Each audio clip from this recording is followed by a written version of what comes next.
So ngayon, ang ating ganap naman ay kwentong alphabet. Okay? Okay, start na ako kwentong alphabet. Alam mo ba yung kapitbahay natin dito lang sa may labas sa kanto?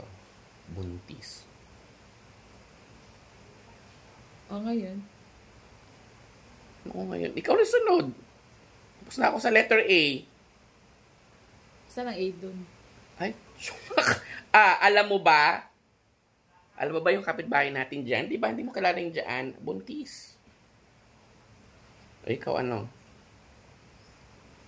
Anong B? B naman. Ewan ko sa'yo. Diyos ko, anong kwentong alphabet? Yung kwentuhan natin, nag-exchange of communication natin, nag-start sa alphabet. Letter A na ako. Alam mo ba? Di ba? Nag-start ako sa ikaw naman si B. O, ulit. Ano naman yun? So nga, marunong mo ka-unawa. Okay, ulit. Ang dami mo kasing hanas. Akala ko naman, kunyari, letter A, nagsisimula sa letter B. Oo nga, palitan nga tayo eh. O, ulit. Ulitin ko yung kwento ha.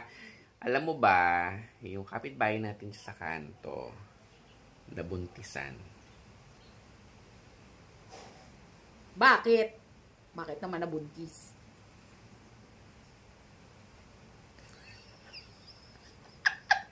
Siya kasi ang nakakaalam kung bakit. Ay! Anong siya? Siya, diba?